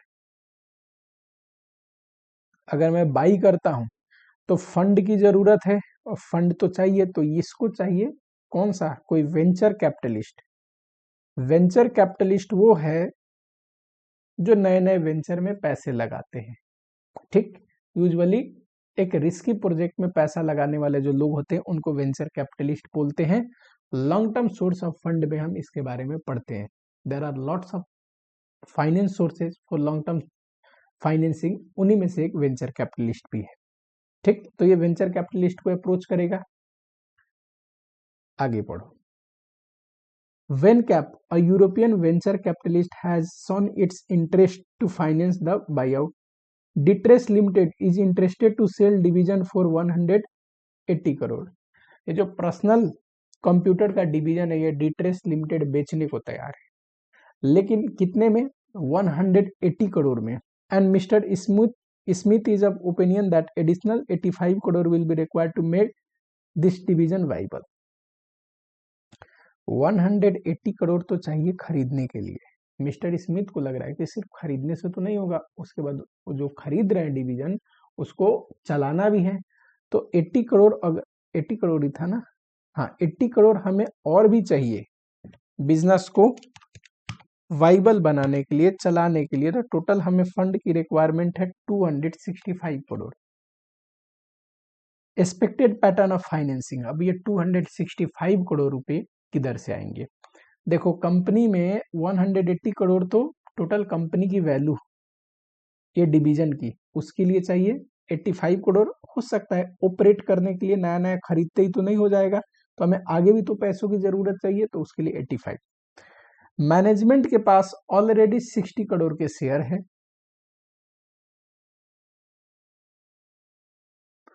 वेंचर कैपिटलिस्ट, देखो मैनेजमेंट खरीदेगी 60 करोड़ के शेयर्स, यहां देखना मैनेजमेंट के पास ऑलरेडी 60 करोड़ के शेयर है। वेंचर कैपिटलिस्ट के पास, ध्यान से सुनना, शेयर कितने हैं? 22.5 करोड़ के। तो ये कितने हो गए? 60 + 22, 82.5 करोड़। वेंचर कैपिटलिस्ट जो है वेनकैप वीसी, ये 9% डिवेंचर देगा। डिवेंचर एक डेट कैपिटल के फॉर्म में आता है कंपनी के लिए इतने का, और 8% का लोन जो कि इतने का होगा। और टोटल ये रहा, हमें पैसे चाहिए थे 265 करोड़, फाइनेंस हो रहे हैं 265 करोड़ में से ऑलरेडी मैनेजमेंट के पास शेयर है 60 करोड़ के, वेनकैप के पास शेयर है 22.5 करोड़ के, और सारा डेट से आएगा, ये आ गया। द वारंट, अब देखो अगर वेनकैप है उसके पास डिबेंचर है, तो डिबेंचर के साथ क्या लिखा है? Attachable warrant. वारंट अगर अटैच है तो उस डिबेंचर को कन्वर्ट किया जा सकता है इक्विटी शेयर में, क्योंकि वारंट हमें राइट देता है इक्विटी शेयर में कन्वर्ट करने का। Can be exercise any time after 4 year from now, 10 equity share eight 120 पर शेयर। वारंट एक्सरसाइज कर सकता है वेनकैप कब? 4 साल अभी से, 4 साल बाद। कितना? एक डिबेंचर के बदले 10 share. Loan is repayable in one time go at the end of 8 year. Loan सीधा 8 साल बाद पे होगा, एक ही बार में पे हो जाएगा। डिबेंचर इक्वल इंस्टॉलमेंट में पे होंगे, जिसमें ऑब्वियसली इक्वल इंस्टॉलमेंट में जब पे होता है ना, तो प्रिंसिपल और इंटरेस्ट दोनों का पोर्शन होगा उसमें इंस्टॉलमेंट में ओवर 6 ईयर। तो हमें देखो इंटरेस्ट तो रिड्यूसिंग बैलेंस पे जब प्रिंसिपल भी पे हो रहा है तो निकलता है, तो हमें क्या करना पड़ेगा? एक तो एन्युटी निकालनी पड़ेगी कि इक्वल इंस्टॉलमेंट कितना होगा, और दूसरा उसमें इंटरेस्ट का कितना पोर्शन है ये भी निकालना पड़ेगा। जरूरत आएगी हमें निकालना पैट है, तो पैट के लिए तो इंटरेस्ट भी घटाएंगे प्रॉफिट में से। तो इंटरेस्ट में 2 टाइप के इंटरेस्ट है, एक डिबेंचर का, दूसरा लोन का। लोन का तो हर एक साल सेम रहेगा क्योंकि लोन 8 साल बाद पे हो रहा है, लेकिन डिबेंचर के लिए हमें निकालना पड़ेगा। Mister Smith is a view that proposed dividend shall not be more than 12.5% of distributable profit for 4 years। Dividend कितना देंगे? 12.5% डिविजिबल प्रॉफिट के अगले 4 साल तक। ये रहा ईबीआईटी आपको दे रखा है 4 साल का, 1/4/13 को ये हो रहा था, ठीक, 13/14, 14/15, 15/16, 16/17। टैक्स रेट आपको दिया है, ठीक, इट इज एक्सपेक्टेड दैट ये टैक्स रेट चेंज नहीं होने वाला है आगे। ये दे रखा है आपको इन ऑर्डर टू अट्रैक्ट वेनकैप, यहाँ पे इंपॉर्टेंट है कब वो वेंचर कैपिटलिस्ट पैसा लगाएगा। तो कह रहा है कि मिस्टर स्मिथ उसको अप्रोच कर रहा है ना अट्रैक्ट करने के लिए। मिस्टर स्मिथ देखो क्या कहता है। Mister Smith stated that book value of equity share shall increase by 20% during above 4 years. कह रहा है ये जो 4 साल है ना जिसकी बात कर रहे हैं, इन 4 सालों में, 1 साल, 2 साल, 3 साल और 4 सालों में बुक वैल्यू कितने से इंक्रीज होगा शेयर का? पर ईयर, यहाँ दे रखा है 20%, हाँ 20% से, ठीक। Although Vencap has shown their interest in investment but are doubtful about projection of growth in value per share as per mister Smith. Vencap कह रहे हैं उन्हें मन तो है खरीदना, पर मिस्टर स्मिथ का जो क्लेम है ना कि 20% से इंक्रीज होगा बुक वैल्यू पर शेयर, इस पे उन्हें डाउट है. ठीक. Further Vencap demanded that warrants should be convertible into 18 equity shares instead of 10. और Vencap ये भी बोल रहा है कि एक डिबेंचर के बदले 10 शेयर नहीं 18 शेयर लूंगा, कन्वर्ट करूंगा. ठीक है. You are required to determine whether or not book value of equity is expected to grow by 20% per annum. Book value हर एक साल 20% से ग्रो हो रहा है कि नहीं, तो हर एक साल की नेटवर्थ चाहिए मुझे, तभी बुक वैल्यू पर शेयर निकलेगा. नेटवर्थ होता है शेयर कैपिटल प्लस, बताओ फटाफट से, रिजर्व एंड सरप्लस. तो हर एक साल का रिजर्व एंड सरप्लस भी चाहिए होगा, फिर कुमुलेटिव रिजर्व निकालनी पड़ेगी, फिर नेटवर्थ निकलेगा. क्योंकि जो बैलेंस शीट के आइटम होते हैं जैसे नेटवर्थ, ये जिस भी साल का निकालते हैं एज ऑन डेट तब तक के लिए होता है, यानी कि रिजर्व हर एक साल का ऐड करके कुमुलेटिव रिजर्व निकालनी पड़ेगी. पहले ये देखते हैं, फिर आगे की कहानी डिस्कस करेंगे. ये देखो, लोन पे इंटरेस्ट सिंपल है, 160 इंटू 8%, 12.8. परसेंटेज में नहीं है ये, ठीक कर लेना. 12.8 ये तो हर एक साल सेम रहेगा क्योंकि हम अगले 4 साल का ही देख रहे हैं बुक वैल्यू पर शेयर. ये तो लोन पे होने वाला है 8 साल में, 8 साल बाद. डिबेंचर का देखो, तो डिबेंचर के लिए सिंपली सबसे पहले मैंने एन्यूटी निकाला, हर एक साल का इंस्टॉलमेंट निकाला. कैसे? बड़ा सिंपल है. 22.5 का है एन्यूटी इंटू हर एक साल कितना हमें पे करना होगा 6 साल तक कि उनका प्रेजेंट वैल्यू इतने के बराबर आए, into present value annuity factor जो भी है, जितना 9% है तो 9% 6 ईयर. इससे ये निकालना हो तो ये नीचे डिवाइड में आ जाएगा, तो मैंने सीधा कर दिया है क्योंकि मैं तो अपने लिए कैलकुलेट कर रहा था आपको बताने के लिए, तो इतना लॉजिक के साथ नहीं, फटाफट कर दिया. ये रहा.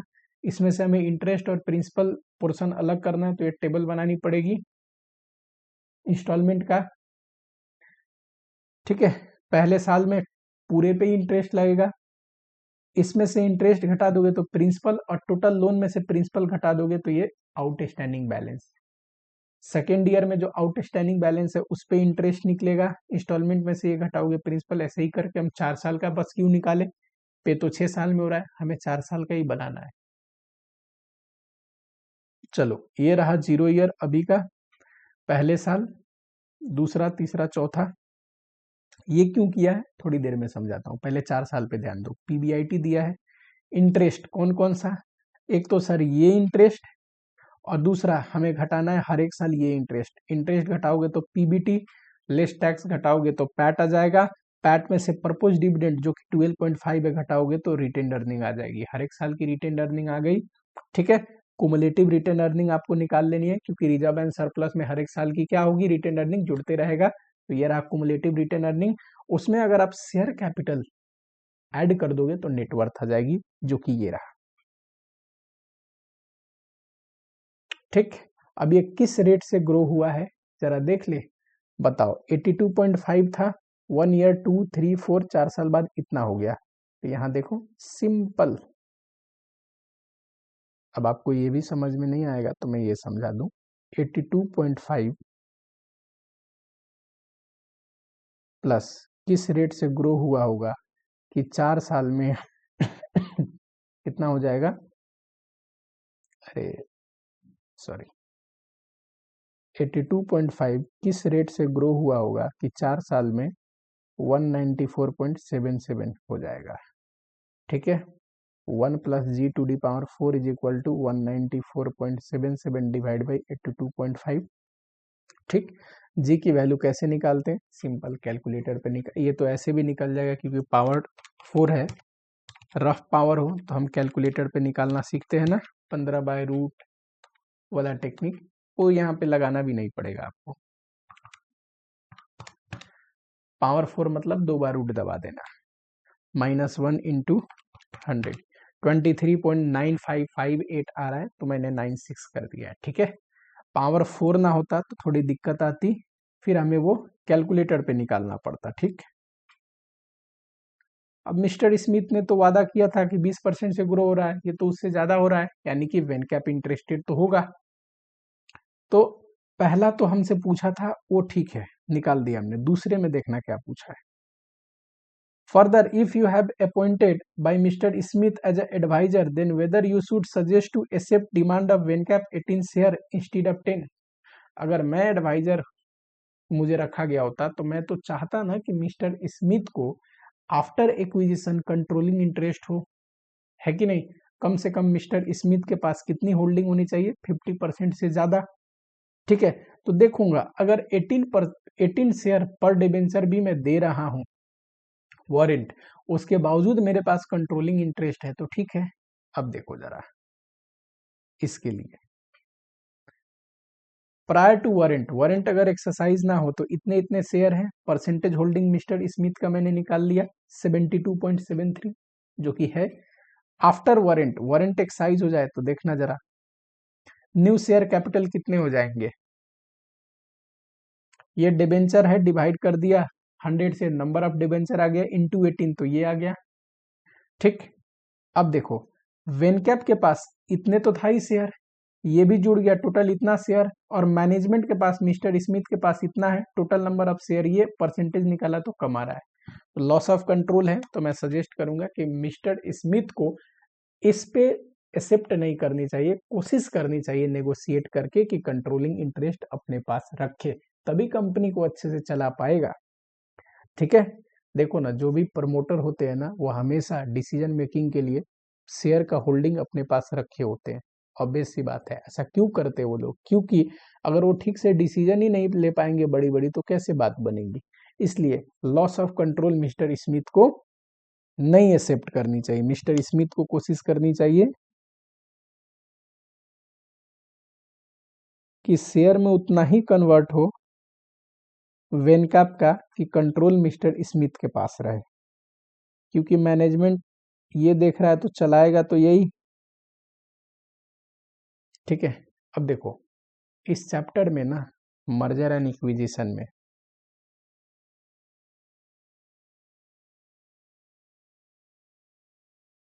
देखो जो पोर्शन था ना मर्जर एंड इक्विजिशन, इस पे बहुत सारे वैरायटी के ऐसे क्वेश्चन है जो मैंने डिस्कस नहीं किया।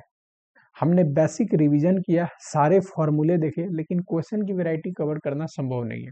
जैसे कि एक बैंक वाला क्वेश्चन है जिसमें जो एक्सचेंज रेशियो है एनपीवी के बेस में अगर निकालते हैं, या फिर सी कैपिटल एडिक्वेसी रेशियो के बेस में निकालते हैं, तो वहाँ एनपीवी भी कवर हो गया, निगेटिव फैक्टर, तो वहाँ पे एक्वायरिंग डिवाइड बाई टारगेट करेंगे, वो भी एक क्वेश्चन है, वो कवर नहीं हुआ। नॉर्मल डिस्ट्रीब्यूशन के पॉइंट थे। 8 से 10 क्वेश्चन तो सिर्फ ऐसे है जिसमें वैल्यूएशन, चाहे नेट एसेट अप्रोच से अर्निंग कैपिटलाइजेशन हो, बहुत सारे क्वेश्चन है वैल्यूएशन के ऊपर, वो भी कवर नहीं हुआ। मैंने बेसिक बस वैल्यूएशन के बारे में आपको समझाया। तो रिवीजन लेक्चर में सब चीज कवर करना क्वेश्चन की वैरायटी संभव नहीं है। हाँ, डीमर्जर पे जो क्वेश्चन है वो हमने देख लिया, और ऑनरशिप स्ट्रक्चरिंग में लीवर्ड बाई आउट पे जो क्वेश्चन है वो भी हमने देख लिया। मर्जर एंड एक्विजिशन पे कुछ क्वेश्चन मैंने दिखाए, पहले और आज के लेक्चर मिला लो तो 5-6 क्वेश्चन, इससे ज्यादा रिवीजन लेक्चर में डिस्कस करना संभव नहीं है। ठीक है, आप क्वेश्चन खुद से करना, अगर कोई डाउट हो तो मुझसे पूछ लेना। डेफिनेटली मैं बार बार बोलता हूँ, दिस इज माय नंबर, कोई भी सहायता चाहिए, कोई भी डाउट हो, हेल्प करने के लिए तैयार हूँ। बस मेरा एक ही मोटो है कि आपका पेपर अच्छे से जाना चाहिए, आपको कंसेप्ट अच्छे से समझ में आनी चाहिए। I have a time limitation, जब समय की लिमिटेशन हो तो ऑब्वियस सी बात है बहुत चीज मैं नहीं कन्वे कर सकता, बहुत चीज मैं नहीं बोल सकता जितना मुझे बोलना है ना, रिवीजन लेक्चर में। इस वजह से अगर कोई एक्स्ट्रा चीजें पूछना हो तो आप टेलीग्राम पे मैसेज करके पूछ सकते हो। वीडियो पसंद आ रहा है, वीडियो में जो कंसेप्ट कवर हो रहा है, मजा आ रहा है, तो एक लाइक जरूर करना, नए हो बच्चे तो चैनल को सब्सक्राइब करना। मिलते हैं नेक्स्ट लेक्चर में जो कि होगा रिवीजन लेक्चर, किस चैप्टर का देखते हैं नेक्स्ट वीडियो में ही आपको समझ में आएगा। ठीक है, चलो। मैं भी पोर्टफोलियो मैनेजमेंट का कोई बड़ा चैप्टर मैं सोच रहा हूँ कराने का, बट प्रॉब्लम ये है कि पोर्टफोलियो मैनेजमेंट से पहले मैं म्यूचुअल फंड पढ़ाता हूँ क्लास में। ठीक है, तो देखते हैं, रिवीजन में तो ऐसे भी हम ऊपर नीचे कवर कर सकते हैं तो मैं म्यूचुअल फंड कराता हूँ या फिर पोर्टफोलियो मैनेजमेंट। बट मुझे दूसरा तीसरा चैप्टर पोर्टफोलियो मैनेजमेंट पढ़ाना पसंद है, तो उसको फटाफट मैं कवर कराऊंगा। ठीक है, चलो।